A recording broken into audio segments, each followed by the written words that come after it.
So in this video we will be talking about chemical symbols. So right here in the first part they give you either the chemical symbol or the chemical name, and you have to use a periodic table and look for it. So we have AU, and AU on the periodic table would be 79. And under 79 it says that it's gold, so we put gold. So for B is oxygen, and oxygen is number 8 on the periodic table, so the abbreviation for oxygen is O.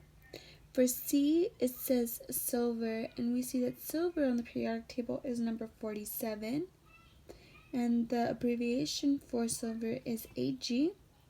For potassium on the periodic table it is number 19, and the symbol for potassium is K. If we look back on the periodic table for PB, PB would be number 82 on the periodic table, and we see that PB is also known as lead.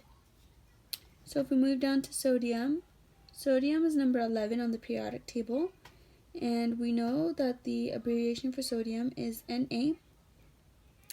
We move on to chlorine on the periodic table, and that is number 17.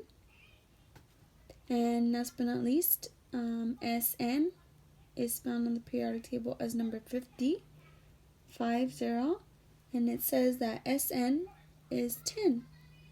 So we move it down to the chemical Legos.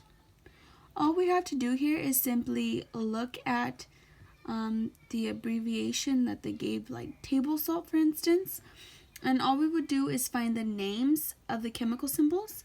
So here for the first one, for table salt, you have NaCl, and we know that on the periodic table Na means sodium and Cl stands for chlorine. So let's take coral.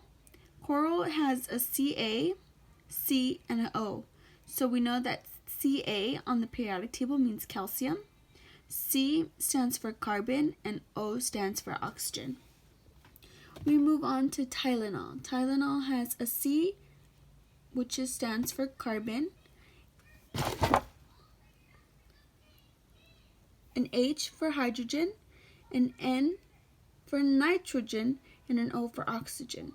Now we move on to our last one. It's called amoxicillin. Amoxicillin has a C for carbon, which has 16 of those, H for hydrogen, and hydrogen has 19 of those in amoxicillin. There is 3 N's, and the N stand for nitrogen, and there is one S that stands for sulfur. Now we move on to the element cliques. So all we would do in this part of this practice problem set was that we go to the periodic table and we see where they're located, what table, and what they are.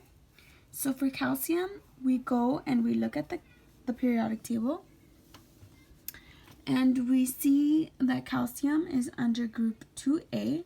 So the way we would find those is we'd look on the top of each column, and each column goes from left to right, and you would go 1, 2, you skip all, no, you don't skip all the transition metals.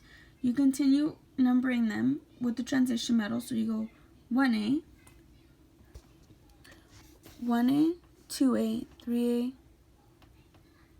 3B, 4B, 5B, 6B, 7B, 8B, and then you go 3A, 4A, 5A, 6A, 7A, 8E.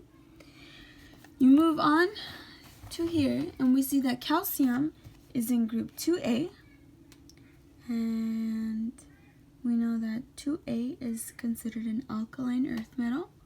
Then we move on to B, which is 4A, and 4A doesn't really have a specific type, so we just put in group 4A.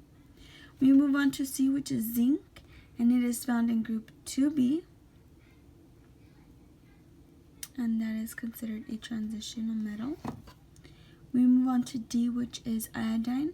Iodine can be found in group 7A, and those in 7A are considered halogens. We move on to E.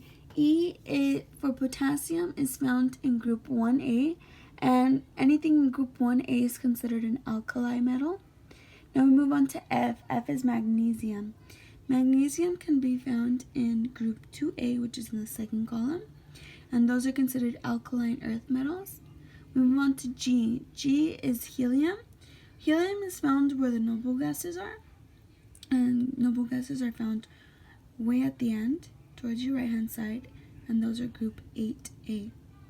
Now you move on to our final and last one is H is iron, and those are found in 8B, which are in the transitional metals. Now we move on to this portion of our practice problem set. Now all you have to do is here is look at the periodic table, and they already give you the chemicals, and all you would have to do is name them if they're metal, non-metal, and metalloids. And the way you would find out is I have a periodic table here. So anything in blue is considered a metal. Anything green is considered a metalloid. And anything in yellow is considered a non-metal.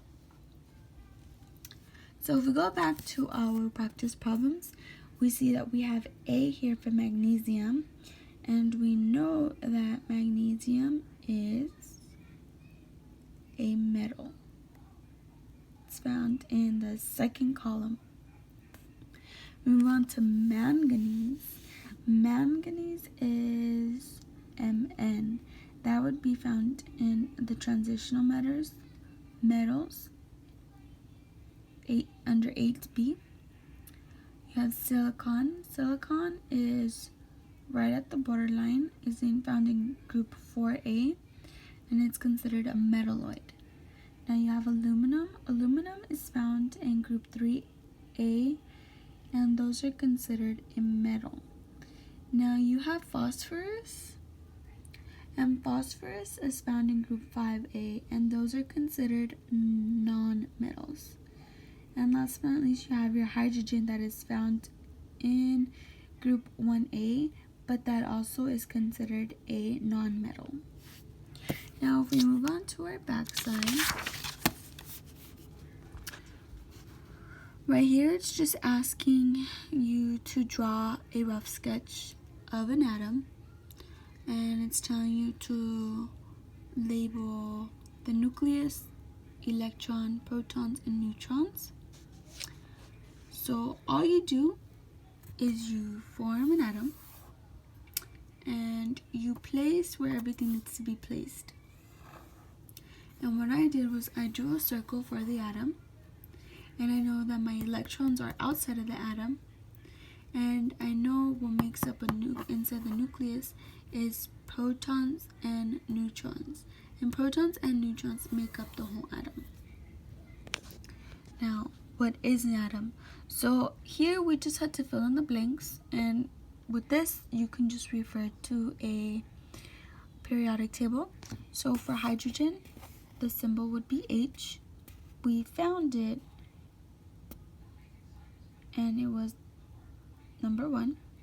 The mass number obviously is number 1 as well. There is the number of protons would be 1. There is no number of neutrons because it cancels out, and you're left with 1 electron. Move on to nitrogen.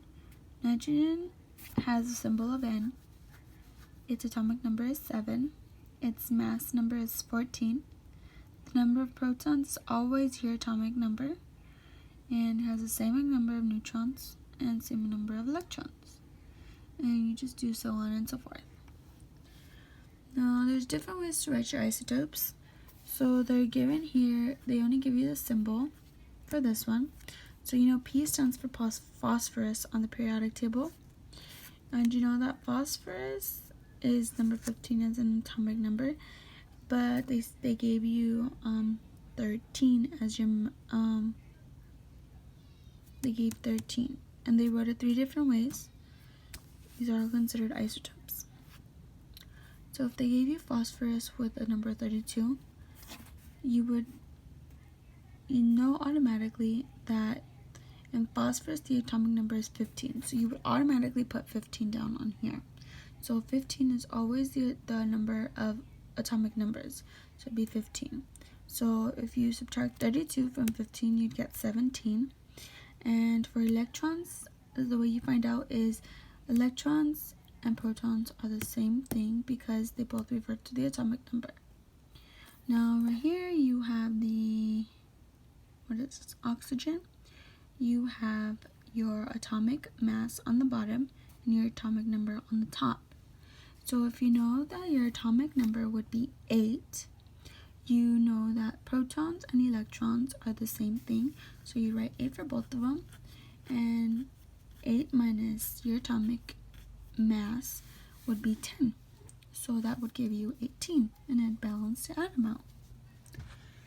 So you have CO and you have 60. Okay. So you know CO, if we look back on the periodic table, it's 27, and that's the atomic mass. So you write 27 down there below, and you can write it here too. So let's go ahead and do that.